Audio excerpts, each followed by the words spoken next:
cuerpo similar al de Él es el que nos ha prometido Dios en el tiempo después del arrebatamiento. Amén. Cuando seamos transformados en un abrir y en un cerrar de ojos.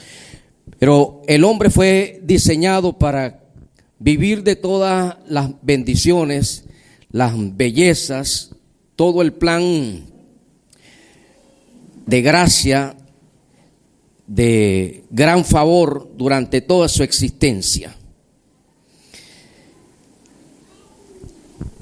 El hombre falla, el hombre hace lo incorrecto, el hombre transgrede lo que originalmente se le dio y le dio paso al mal, le dio paso al deterioro, al menoscabar de todo el bien que había puesto a su alcance. En el libro de Génesis capítulo 3, habla de la caída, de la desobediencia del hombre. En la versión Reina Valera 60, dice: pero la serpiente era astuta más que todos los animales del campo que Jehová Dios había hecho, la cual dijo a la mujer: con que Dios os ha dicho, no comáis de todo árbol del huerto. Ahí comienza la mentira, comienza una voz colocando otras palabras en lo que Dios había dicho, porque en el capítulo 2, en el capítulo anterior, Dios le había dicho lo contrario, le había dicho: de todo árbol puedes comer, solamente de uno, únicamente de todas las especies que hay en el huerto, ustedes tienen acceso, pero tienen prohibición de tocar uno. ¿Y qué le dice el enemigo aquí a la mujer? Con que Dios os ha dicho, no comáis de todo árbol. O sea, le dijo lo contrario, en otras palabras, un juego de palabras. Y esto despierta la suspicacia, despierta cierto interés en la mente de la mujer. Y dice: y la mujer respondió a la serpiente: del fruto de los árboles del huerto podemos comer, pero del fruto del árbol que está en medio del huerto, dijo Dios, no comeréis de él, ni le tocaréis, para que no muráis. Ella también le agregó algo, porque ya el diablo había colocado la infección de la mentira allí en su mente, sus pensamientos. Dios no le dijo que no lo tocaran. Ella colocó esa palabra, dice, ni le tocaréis. Ya comenzaron a colocarse otras palabras que cambian el sentido de el comportamiento de las personas. Entonces la serpiente dijo a la mujer: no moriréis, sino que sabe Dios que el día que comáis de él serán abiertos vuestros ojos. Aquí le volvió a decir otra mentira. Le dijo: no, ustedes no van a morir. Si lo hacen no van a morir, pero ya Dios se lo había advertido y se lo había dicho. Y la muerte es una separación. Muerte es separación. Una muerte física es la separación de alguien que podemos ver y tocar. Y una separación espiritual es aquella que se tiene con el Creador, con Dios. Separación de la comunión con Él. Una persona que no tiene comunión con Dios está separada, está muerta espiritualmente. Sino que sabe Dios que el día que comáis de él serán abiertos vuestros ojos y seréis como Dios. Ellos tenían eternidad allí. ¿El hombre tenía eternidad? Sí, tenía eternidad. Y Dios es eterno. Ya Dios les había colocado eternidad a ellos junto a Él, junto a Dios. Tenían plenitud de paz, armonía, gozo. No había ningún tipo de mal desencadenado en ese tiempo. Dice: serán abiertos vuestros ojos y seréis como Dios, sabiendo el bien y el mal. Ellos sabían el bien que les correspondía, el mal les vendría si hacían lo único que Dios les dijo que no hicieran, lo único que no comieran.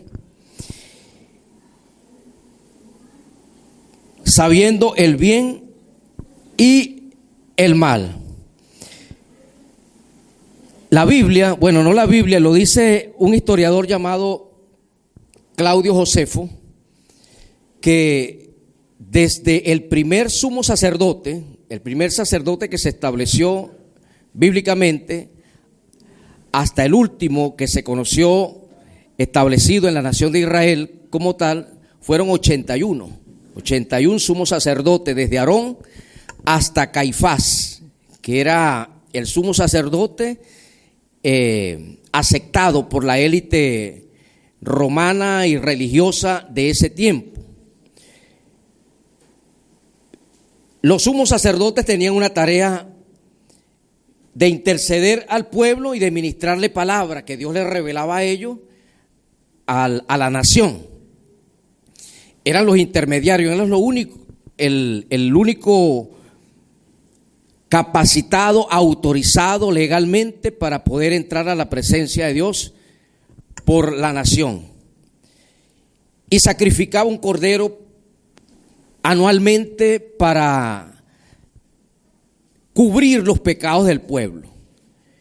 Esto lo tenía que repetir continuamente el sacerdote porque no era lo original, no era lo auténtico. Lo auténtico era lo que vendría posteriormente, que era Jesucristo, amén. El sacrificio perfecto, completo. Y los sacerdotes morían, eran mortales como cualquier ser humano en esta tierra. Y lo suplantaba el que Dios levantaba en ese tiempo para continuar el ministerio sacerdotal. Sin embargo, Jesús, cuando aparece como el Cordero Perfecto, como lo presenta Juan el Bautista, que lo presenta ante la nación y dice: he aquí el Cordero de Dios, haciendo una metáfora, el Cordero de Dios que quita, no cubre como lo hacía el sacrificio de los sacerdotes anteriormente, que cubría el pecado por un tiempo, sino que este es el Cordero que quita el pecado del hombre, el pecado del mundo, amén. A él escuchad, a él recíbanlo. Y lo presenta con bajo estas palabras, haciendo memoria de lo que se venía haciendo en el Antiguo Testamento, que ya había llegado lo prometido por Dios en Génesis 3:15. Un sacrificio de sangre. Tenía que ser derramada sangre para poder reconciliar la comunión o la relación que se había perdido. Recuerden que el libro de Levítico también dice que la vida de la carne está en la sangre, y era a través de esa de la sangre que tenía que redimirse, sacar al hombre del estado en el que se encontraba y volverlo a un estado original o primario, conforme al deseo de Dios. El hombre trató de cubrirse con hojas de higuera cuando sus ojos se abrieron a lo malo. Supo que estaba destituido, supo que había sido, ya había caído bajo una desgracia, porque antes no veía su desnudez, antes la gloria de Dios cubría su cuerpo, pero ahora le abrió la puerta al mal, que comenzó a ver su propia imagen de lo malo que había desencadenado, y tuvo miedo. Entró el temor, el miedo, el pánico, y trató de esconderse de los ojos de Dios. Pero ¿quién se esconde de la vista del Señor? Y Dios tuvo que sacrificar un cordero, porque dice que Dios le quitó las hojas de higuera y los cubrió con piel. Para cubrirlos con piel tuvo que sacrificar a un inocente, tuvo que quitarle la vida a un cordero supuestamente, y con la piel del cordero cubrirlos a ellos como pareja. Pero Jesús se levanta como el verdadero, genuino sumo sacerdote para nosotros. ¿Saben por qué? Si Moisés que se forma o es el llamado, Moisés es el hombre llamado para traer la libertad al pueblo de Israel, era un hombre utilizado en profecía, era un hombre que tenía una relación con Dios y Dios le hace un llamado a este hombre ya a los 80 años para liberar a Israel de la esclavitud. ¿Por qué Dios no coloca a Moisés como sumo sacerdote? Y sino que levanta a Aarón, que es el hermano de Moisés, porque Moisés se había formado, levantado como príncipe en Egipto, se había levantado como el sucesor del faraón, con todas las comodidades. Nunca tuvo una niñez en escasez ni con falta de alguna cosa, lo tenía todo. Era el hijo del faraón y como tal estaba ausente de las carencias que tenía su pueblo, porque él era judío. Y Dios levanta a Aarón, porque Aarón sí había padecido todas las vicisitudes, todas las calamidades que el pueblo de Israel venía pasando. Es por eso que Jesús hoy también, Jesús es nuestro sumo sacerdote, porque siendo Dios, dejó su gloria y se hizo como uno de nosotros, se hizo un ser humano como cualquiera de los que él ya había creado, y en esa condición nace en un pesebre, porque el propósito de Jesús era morir.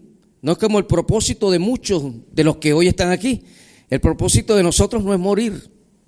El propósito de la mayoría es desarrollarse, crecer, tener familias, tener hijos, tener una economía estable, vivir en paz. Pero el sueño de Jesús, el propósito de Jesús era caminar en santidad sin ningún tipo de contaminación con el pecado, y en esa condición presentarse como la ofrenda ante Dios para reconciliarnos a nosotros, para podernos traer de la muerte a la vida. Y Jesús nace en un pesebre, ya una figura de la tumba, un rectángulo allí hecho de piedras, porque la tumba de Jesús fue cavada en piedra, y desde su nacimiento ya se le profetizaba que su fin era morir. Su fin era morir por la humanidad.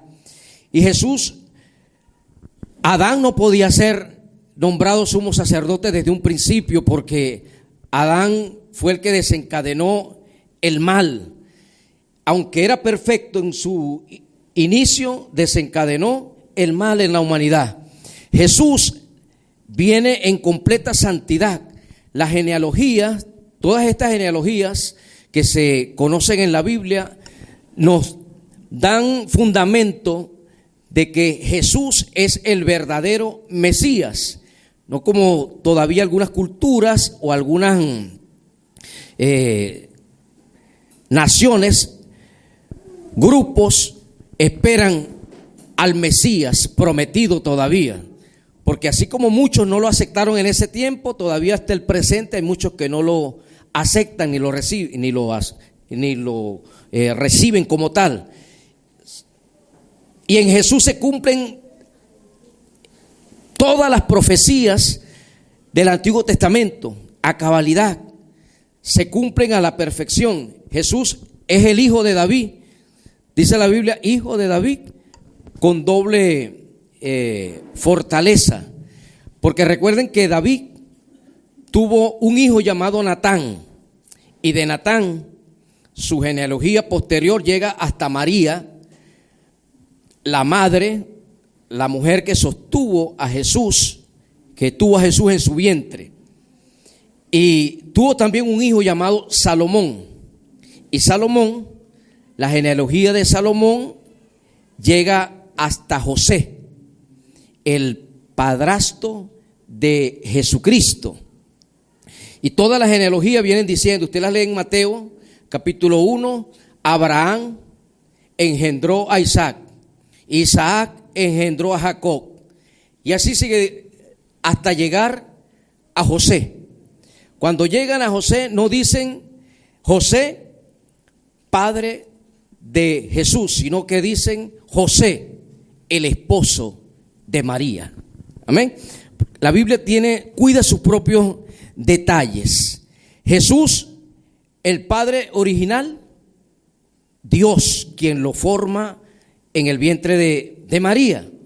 Y José es el padrastro que lo recibe y lo acepta por revelación de Dios como el Señor y el Salvador del ser humano. Y Jesús sí pasa por todas las condiciones que vive el pueblo de Israel. Israel estaba en esclavitud bajo el imperio romano, estaba subyugado bajo el imperio de Roma, y una persona que esté en opresión no tiene la libertad que deseara, la que Dios en su sueño también quiere que nosotros tengamos, que vivamos en libertad y que prosperemos en todas las cosas. Estaban oprimidos, estaban esclavizados, no se les permitía tener puestos importantes en la nación. Y bajo esa condición se levanta Jesús, viendo todas las necesidades de su nación. Como niño también tendría algún momento triste, y como joven también algunas incertidumbres. Como joven pasó por todas las etapas por las cuales pasamos todos, niñez y juventud. Y ya en la etapa adulta, Dios le da el llamado. A los 30 años se consideraba ya una persona madura para asumir una función. Y desde los 30 años comienza ya su ministerio, hasta los 33 años y medio, que se entrega voluntariamente para derramar su sangre santa por nosotros. El que nunca cometió pecado se coloca ahora en la posición para que Dios derrame su ira, el castigo por el pecado sobre él. Una ofrenda perfecta, una ofrenda enteramente santa, sin contaminación y sin mancha. Ya esa ira de Dios se desencadenó sobre el cuerpo de Jesús. Es por eso que hoy nosotros nos sentimos limpios, justificados por lo que Jesucristo hizo. No es por lo que nosotros podamos hacer, no es por el obrar del hombre, sino por la obra de Jesucristo en la cruz. Él lo hizo todo. ¿Qué nos corresponde a nosotros? Recibirlo por fe. Amén. Recibir por fe lo que Él ya hizo completo y terminado. Él culminó la obra, y una de sus últimas palabras ante el Padre fueron: Padre, consumado es. Terminé lo que tú me encomendaste. Y la función que tenían los sacerdotes, que eran los únicos privilegiados de entrar al lugar santísimo en el tabernáculo, ya se quita. Porque el velo del templo que separaba el lugar santo del lugar santísimo, que separaba el pueblo del sacerdote, se abrió de arriba abajo. La misma sangre que rompió el velo es la misma sangre que está sobre nosotros, que está sobre tu vida, y la que te permite entrar confiadamente al trono de Dios hoy. Amén. Esa sangre nos compró y abrió el camino, y nos encontramos con ¿quién? Jesucristo ahora está a la derecha del Padre como el sumo sacerdote, el que intercede por nosotros, porque nos comprende. Hay alguien que dice: pero es que la mujer me dejó, o el hombre se fue con otra. Traición. Jesús sufrió también la traición. Su aliado, el hombre de confianza del equipo, a quien se le entregaban los reales. Usted no le va a entregar reales a alguien que lo ve botarata, que lo ve que es un desordenado financieramente. Se lo entregaban al que le veían la mejor condición, a un muchachito llamado Judas. Le entregan a él las finanzas del equipo. Un hombre de confianza, tenía tanta confianza con Jesús que estaba comiendo cerca de él, y el pan que él tenía lo pasaba por el plato de Jesús. ¿Quién hace eso? Alguien podría decir un lambío, pero pues era tanta la confianza de Judas que pasaba el pan por el plato de Jesús, por el guiso que tenía Jesús, y lo comía. ¿Qué confianza? Ese hombre de confianza viene y lo traiciona, dándole como último un beso en la mejilla, como último gesto, un beso en la mejilla, el beso de la traición le dio Judas a Jesús. Y con eso Jesús, ¿usted cree cómo se sentía anímicamente? Porque no era un robot, no era un Dios totalmente, era ser humano, amén, como nosotros. Así como te comprende en el momento de soledad, porque Jesús pasó momentos solos.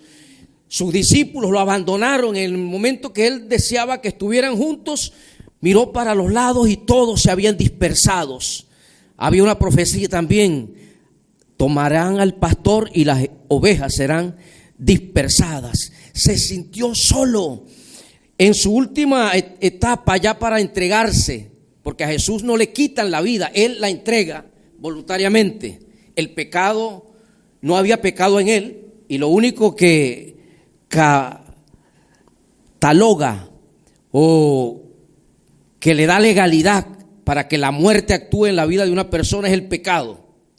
En el cuerpo de esa persona, y en Jesús no había, la muerte no tenía ningún poder sobre él, no lo podía tocar. Es por eso que él se entrega voluntariamente. Aquí estoy, entrego mi vida, me someto para que hagan lo que ya está escrito que se tiene que hacer. Jesús entonces nos comprende a nosotros. ¿Qué es lo que tú estás viviendo hoy? ¿Cuál es tu situación en el presente? Jesús comprende a cabalidad lo que tú estás viviendo. Jesús comprende a detalle lo que tú estás pasando en familia. Jesús sabe lo que estás pasando con la yerna, con el yerno, con el nieto, con la hija, con el hijo, con el marido, con el esposo, con los hermanos. Jesús conoce a detalle, pero necesita que nosotros nos expongamos a Él y le pidamos, porque Él es nuestro intercesor, nuestro sumo sacerdote. Por ahí usted ha escuchado a nuestro país que van a beatificar a José Gregorio y a alguien más, una mujer creo que, como que son los intercesores. No, José Gregorio, si fue un buen hombre y si aceptó a Cristo, está en la presencia de Él, pero murió y está muerto. Su cuerpo está en el lugar, en Isnotú, donde lo tengan, está allí su cuerpo. El único cuerpo que no está en la tumba fue el que hace 2000 años lo colocaron y al tercer día se levantó y está a la diestra del Padre. Amén.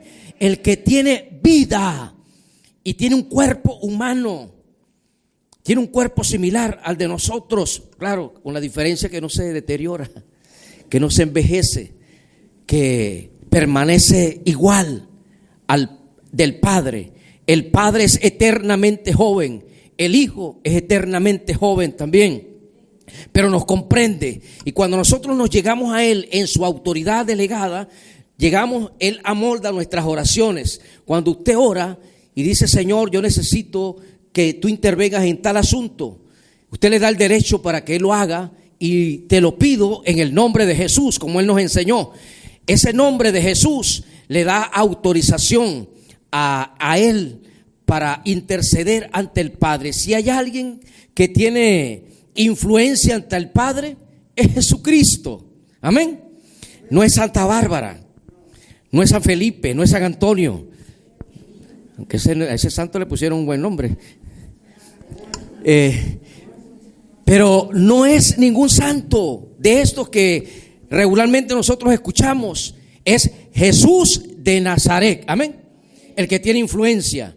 La mujer tiene una gran influencia, una gran influencia. Es por eso que el diablo, sabiendo de la influencia que tiene la mujer, le llegó a Eva, no le llega a Adán, le llegó a Eva. Porque el hombre, Dios dice, es la cabeza. El hombre es la cabeza, pero parece que la mujer fuera el cuello, como que lo mueve para donde ella quisiera.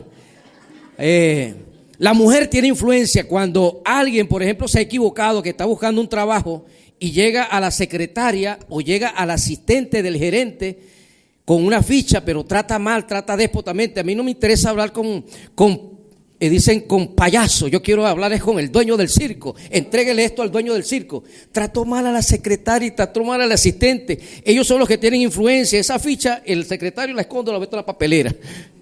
Él es la influencia, él es el que puede decir, oye, esta persona tiene condiciones para el trabajo, tomémoslo muy en cuenta. La mujer tiene influencia y debe utilizar esa influencia para bien, amén. Debe utilizar esa influencia para bendición, para poder llevar entre dos la asignación que Dios les ha entregado y que Dios les ha dado. Amén. ¿Qué influencia poderosa tienen las mujeres a las que bendigo? Un hombre en una oportunidad dijo un dicho que no está muy bien dicho, pero cuando lo dijo alguien lo agarró, y una mujer agarró ese dicho y dijo: ¿por qué Dios habrá hecho a las mujeres tan bonitas, tan hermosas y tan tontas? Dijo, entonces una mujer se paró y dijo: nos hizo tan hermosas para que ustedes se casaran con nosotros, y nos hizo tontas para que nosotros nos casáramos con ustedes. Entonces, a la mujer no se le escapa una. Le busca por la izquierda, le sale por la derecha. Las mujeres son una bendición de Dios, amén. Son una bendición de Dios.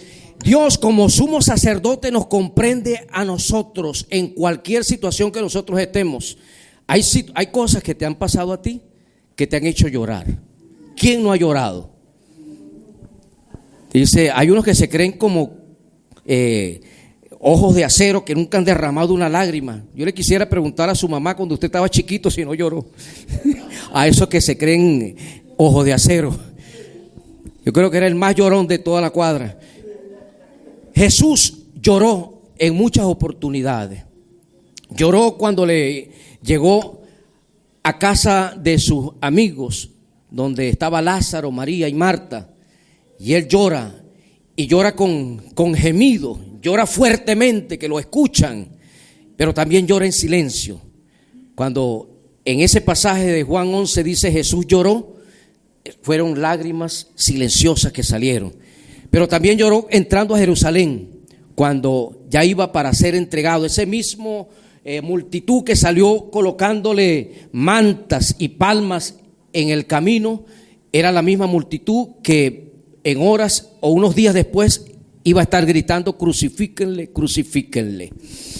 Y Jesús lloró también fuertemente, que sus discípulos lo escucharon, y él dijo: ay, Jerusalén, Jerusalén, cómo deseo haberte tenido bajo mis alas, porque veía el mal que venía sobre el pueblo de Israel. Jesús vio ya por su don de presciencia la destrucción de Jerusalén por el rey, por el emperador Tito. Vio el holocausto y esto le causó dolor y lloró. Jesús llora también en el Getsemaní, cuando va a entregar su cuerpo, cuando se va a entregar para ser sacrificado. Llora en Getsemaní y dice que lágrimas mezcladas con el sudor se unieron allí, y sangre y sudor, pero lloró en ese lugar antes de ser entregado.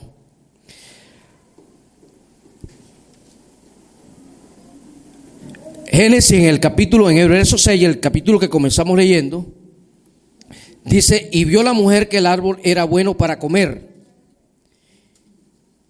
y que era agradable a los ojos, y árbol codiciable para alcanzar sabiduría, y tomó de su fruto y comió.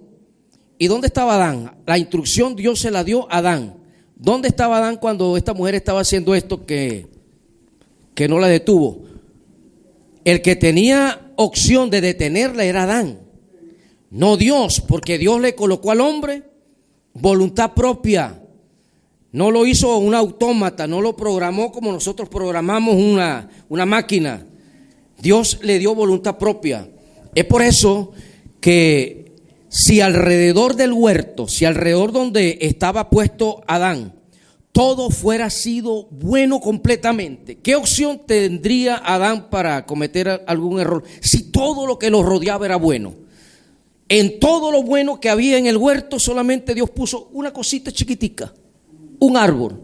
Si comes de ese árbol, te friega.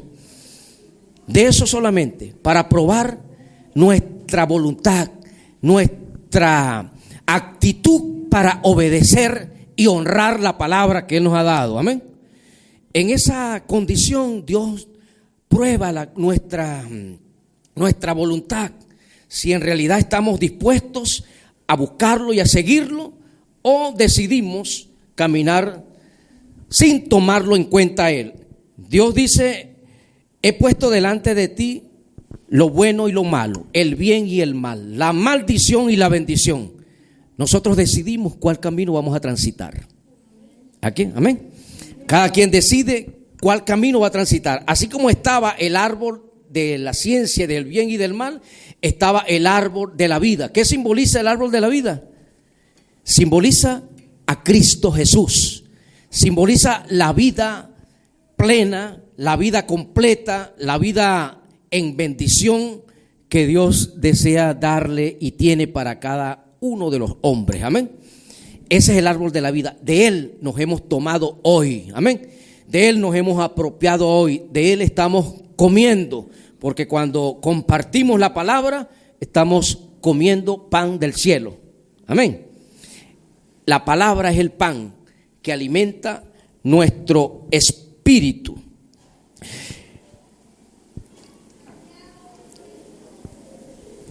En el libro de Lucas, capítulo 24, después que Jesús resucita, después que Jesús entrega su vida y resucita al tercer día, se le presenta a una pareja también. Dios colocó una pareja en el principio. Esa pareja comió incorrectamente. Comió un fruto que le trajo muerte, que le trajo enfermedad, que le trajo pobreza, que le trajo toda una cartera de males. Pero en Lucas capítulo 24, verso 25 en adelante, nos narra también la historia de una pareja que va caminando hacia un lugar llamado Emaús. Esa pareja era Cleofas y su esposa. Dice el capítulo 24, verso 25. Entonces Él les dijo: oh insensatos y tardos de corazón, para creer todo lo que los profetas han dicho. Ellos venían platicando, venían tristes por lo que había sucedido hace 3 días. Habían visto morir al que ellos consideraban su Mesías, quien verdaderamente era el Mesías, pero no asimilaban que Jesús muriera como lo hizo, se entregara para ser crucificado. Estaban afligidos, estaban muy tristes y lamentándose por los hechos pasados. Jesús, con su cuerpo de gloria, se coloca junto a ellos, viendo lo que están hablando, y les dice: oh insensatos y tardos de corazón para creer todo lo que los profetas han dicho. ¿Estaba profetizado lo que sucedió? Sí. No era necesario que el Cristo padeciera estas cosas y que entrara en su gloria, y comenzando desde Moisés, siguiendo por los profetas, les declaraba en todas las escrituras lo que de él decían, porque Cleofas pensaba que todas estas enseñanzas iban a desencadenar en un triunfo político de Jesús, que Jesús iba a quitar el imperio romano, él se iba a sentar en la silla presidencial, en el trono como rey, y gobernar políticamente. Estaban equivocados en esa concepción, mas ellos le obligaron a quedarse. Jesús hizo como que iba a seguir de largo. Cuando ellos llegan ya al lugar de Jerusalén a Emaús hay 10 kilómetros. 10 kilómetros. Ellos le obligan a quedarse y le dicen: quédate con nosotros porque se hace tarde y el día ya ha declinado. Entró pues a quedarse con ellos, y aconteció que estando sentados con ellos a la mesa, tomó el pan y lo bendijo, lo partió y les dio. Entonces le fueron abiertos los ojos, le reconocieron, mas él se desapareció de su vista, y se decían el uno al otro: ¿no ardía nuestro corazón en nosotros mientras nos hablaba en el camino y cuando nos abría las escrituras? Y levantándose en la misma hora, volvieron a Jerusalén. Es decir, ellos aquí, Jesús, ¿qué comparte con ellos? ¿Qué comparte con ellos? La Santa Cena. La cena. Bendice el pan y lo parte delante de sus ojos, y esto les trajo a memoria lo que Jesús hacía cuando estaban juntos, cuando estaba con sus discípulos, cuando visitaba una casa. Jesús hacía esta convocatoria, esta celebración. Entonces le fueron abiertos los ojos. Cuando la persona come correctamente, va a vivir correctamente. La primera pareja comió incorrecto. ¿Qué estás comiendo tú? ¿Qué estás dejando que entre a tu mente? ¿Qué estás dejando que entre por tus oídos? Porque eso es lo que está alimentando tus pensamientos. Hoy hay una tendencia a darle un lugar a la mente. La mente es importante y tenemos que transformar nuestros pensamientos colocando palabra de Dios en nuestra forma de pensar, transformando nuestra forma de pensar antigua sin Dios, ahora con Dios en nuestro corazón, para que los pensamientos de Él abunden y sean fortalezcan nuestra manera de hablar y nuestra forma de proceder. Pero hay gente que ahorita le está dando un lugar, y hay conferencistas que le dicen: si usted quiere vivir mejor, si usted quiere revitalizarse, si usted quiere ser exitoso en las empresas, tenga actitud mental positiva. Eso es bueno hasta cierta medida, porque le das la honra es solamente a lo humano, a lo hombre, a la mente, y no tomas en cuenta quien te colocó la mente allí, colocó el cerebro en tu cabeza, a Dios. Lo dejan a un lado. Estas teorías, descártelas. Si usted quiere tener éxito, si usted quiere tener mejor vida, si usted quiere tener unas condiciones de salud favorables, expóngase a la palabra de Dios. Es la palabra más poderosa, más potente, más grande, de mayor autoridad que hay en toda la tierra y el universo. Amén. Jesucristo es la palabra. Jesucristo es el poder que se desata cuando yo lo recibo y lo acepto en mi corazón. Esta gente, 10 kilómetros caminando. Ya una gente a los 10 kilómetros está agotada, está cansada. No eran unos muchachitos los que iban caminando, que podían tener más fortaleza. Era ya una gente casada de años. Y dice que cuando comen lo que Jesús les impartió, sus fuerzas se levantaron y enseguida volvieron a Jerusalén, al aposento alto donde Jesús había compartido la última cena. Es decir, se sintieron nuevecitos otra vez y arrancaron de Emaús hacia Jerusalén. Dice, no lo hicieron descansando, dice que y levantándose en la misma hora.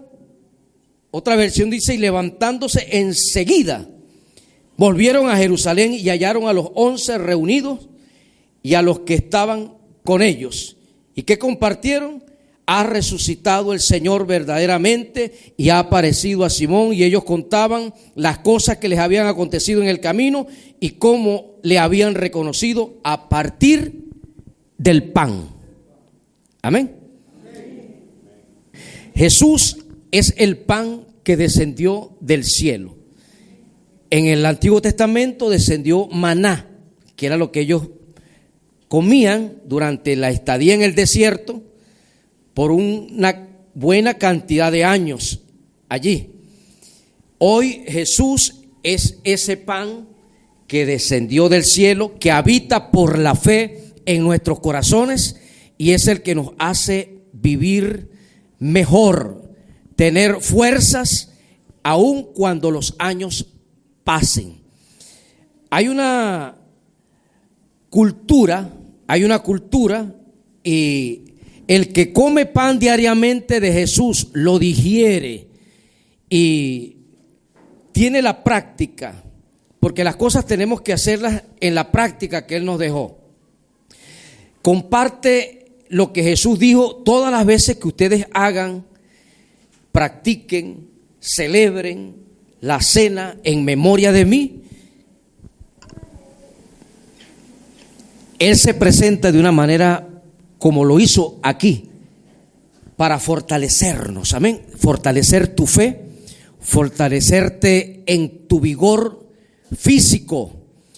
Dice la palabra que la primera cena, la primera celebración, o cuando se menciona la primera vez la palabra pan, cuando se menciona en la Biblia por primera vez la palabra pan, se hace bajo una connotación mala, porque fue cuando el hombre ya en desobediencia, Dios le da una sentencia y dice: con el sudor de tu rostro comerás el pan cada día. Es decir, que se suelta una serie de condiciones estresantes para trabajar y para conseguir el alimento, la finanza. Hay una condición estresante. Y cuando se menciona el vino, porque son leyes de interpretación bíblica, cuando se dice la ley de la primera mención, nosotros tenemos que tomar en cuenta en qué contexto se dijo esa palabra por primera vez y tomarla en cuenta cuando la veamos en posteriores veces en la palabra de Dios.